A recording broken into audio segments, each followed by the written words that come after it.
Most of us don't design our gardens, we plant them.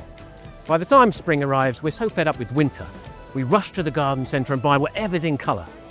But interesting gardens aren't made like that. The gardens at the Chelsea Flower Show look exciting. They inspire us, don't they? So we buy the same plants, but still, they don't look as good. So here's the question, what are these gardens doing that we're not? Successful gardens all have certain ingredients in common. One of them is accessories. Gardens need accessories the same way a little black dress needs a cute bag and a great pair of heels. So if your garden's colourful, but a bit boring, it isn't more colour that it needs, it's more drama. And accessories are experts at adding drama. A well-placed bench beckons you over. And even if you never sit on it, it creates a charming scene. Beautiful pots draw the eye immediately, and they don't always need plants in them either. Plants in pots look good, but pots in plants look better. Or it could be a statue or a piece of sculpture. It doesn't have to be a priceless antique, it just needs to be something you like the look of. And place it in among your plants. I promise you, you won't be able to take your eyes off it. Even a little bistro table and chairs with a little something in the middle there suggests a morning coffee. Now, you might not actually have time to have that coffee, but at least it invites you to do so, and that creates the dream.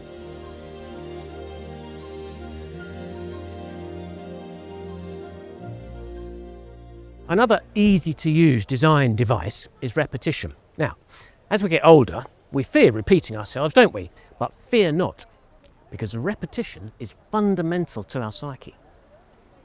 I mean, when you were a child, did you ask for a different bedtime story every night?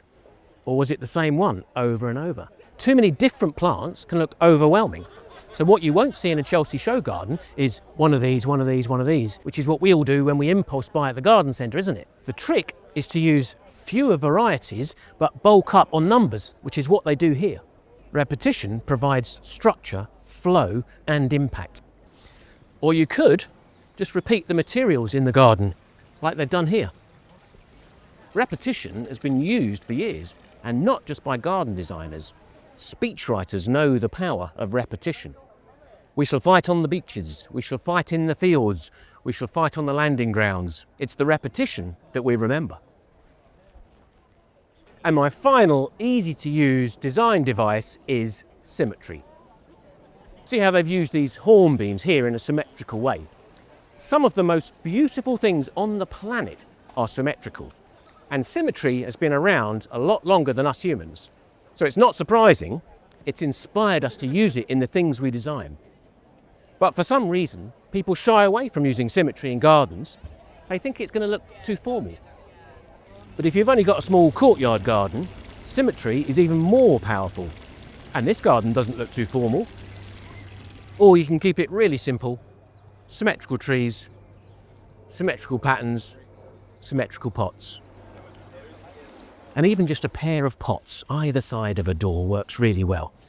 And seeing as this is Chelsea, this is how they do, pair of pots either side of a door. Symmetry offers us a sense of order in the chaos of life. And it's a neat little trick anyone can use. So next time you look at your garden and can't work out why it doesn't look more exciting, try accessories, repetition, and symmetry. It works every time. If you find our videos helpful, click the like, subscribe, and notification buttons below to help us reach more people with free expert advice.